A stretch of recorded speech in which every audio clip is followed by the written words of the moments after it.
আসসালামু আলাইকুম, কেমন আছেন সবাই? আশা করছি সকলে ভালো আছেন। সারাদিন রোজা রেখে সন্ধ্যা ইফতার করে সেহরিতে তেমন একটা ভাত খেতে ইচ্ছে করে না, তো একটু ডাল হলে ভালো হয়। তাই আমি বেশি করে ডাল এখানে আজকে ব্লেন্ডার করে নিব, যাতে প্রতিদিন একটু একটু করে ডাল রান্না করতে প্রবলেম না হয়। তো আমি এখানে মুগ ডাল আর মসুর ডাল ভিজিয়ে নিয়েছিলাম অনেকটা সময় ধরে। এরপর খুব ভালোভাবে ধুয়ে আমি প্রেসার কুকারে সিদ্ধ করে নেব। আমি এখানে 3টা সিটি দিয়ে নেব। প্রেসার কুকারের ঢাকনায় আমি একটু তেল মেখে নিব। তো প্রেসার কুকারে যদি ডালটা সিদ্ধ করা হয় তাহলে কিন্তু খুবই সুন্দর হয় ডালটা, আর কি একদম নরম হয়ে যায়। যেহেতু আমরা সিলিন্ডার গ্যাসে রান্না করি, একটু তো গ্যাস বাঁচাতেই হয়, তাই না? তাই এর জন্য প্রেসার কুকারটা কিন্তু বেস্ট। অল্প সময়ের মধ্যে মাংস, ডাল, তারপর বিভিন্ন রকম সবজিও রান্না করা যায়।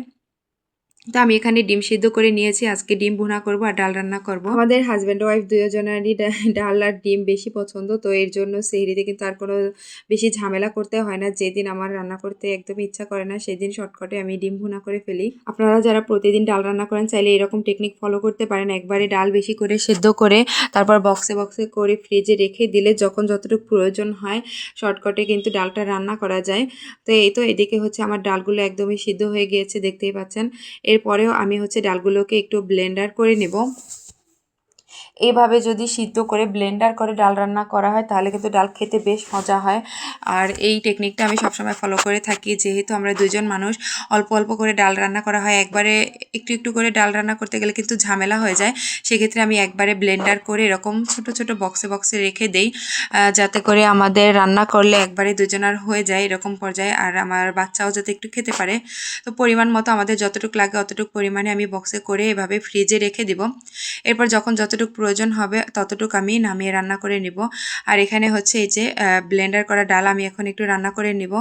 হালকা পাতলা পাতলা করে একটু ডাল রান্না করলে সেহরিতে ভাত খেতে ভালো লাগে। সারাদিন রোজা রাখার পরে মুখে একদমই রুচি থাকে না, তেমন একটা ভাত খেতেও ইচ্ছা করে না। তো একটু ডাল হলে কিন্তু বেশ জমে যায়। তো যাই হোক, এই তো আমি ডালটা রান্না করে নেব। সিদ্ধ করা ডাল রান্না করতে কিন্তু বেশি একটা সময় লাগে না, আর খেতেও কিন্তু বেশ মজা হয়। এখানে আমি হলুদ দিয়ে দিয়েছি, পরিমাণ মতো লবণ, এরপরে হচ্ছে কাঁচামরিচ দিয়ে দিয়েছি অল্প করে। আমরা একটু ঝাল খেতে কম পছন্দ করি, তো এর জন্য কম ঝাল দিয়ে আমি ডালটা রান্না করে নিলাম। ডাল যখন ফুটে আসবে একটু পরেই কিন্তু বাগার দিয়ে দিব, বেশি সময় লাগবে না। আর এই তো পাশের চুলায় কিন্তু আমি সিদ্ধ করা ডিম এখন ভুনা করব। যেদিন রান্না করতে ইচ্ছা করে না সেই দিন আমি এই শর্টকাট পদ্ধতি অবলম্বন করি আর কি, ডিম ভুনা আর ডাল রান্না করে ফেলি। আর এটাতে আমাদের তেমন একটা সমস্যাও হয় না, কারণ ওর বাবাও ডিম খেতে পছন্দ করে আর আমিও। অনেকে ডিম খেতে একদমই পছন্দ করেন, ডিম দিয়ে নাকি ভাত খেতে পারে না, কিন্তু আমরা কিন্তু খেতে পারি। তো যাই হোক, এরপরে ডালে আমি বাগার দিয়ে নেব। এরকম সিদ্ধ করা ডাল রান্না করলে দেখতেই পাচ্ছেন কতটা শর্টকাটে ডাল রান্না হয়ে যায়। আমরা অনেক সময় অলসতা করেও কিন্তু ডাল রান্না করি না।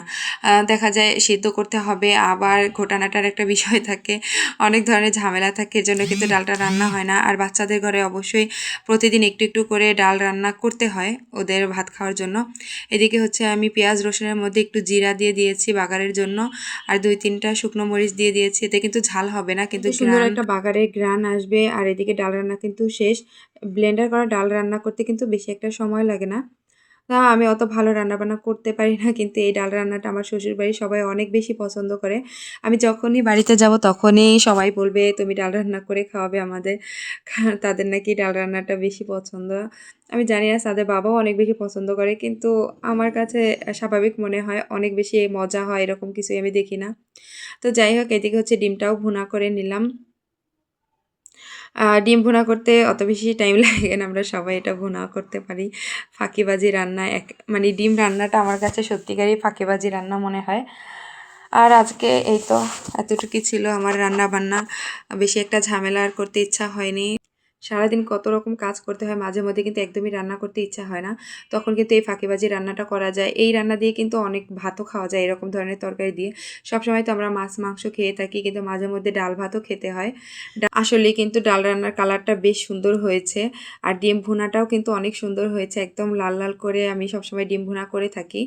এই ডিম ভুনাটা কিন্তু অনেক বেশি ঝাল হয়নি, আমি কাশ্মীরি মরিচের গুঁড়ো ব্যবহার করি, এর জন্য লাল হয় কিন্তু ঝাল হয় না। এই তো আমার 2 পদ রান্না শেষ। সবাই ভালো থাকবেন, সুস্থ থাকবেন, আল্লাহ হাফেজ, আসসালামু আলাইকুম।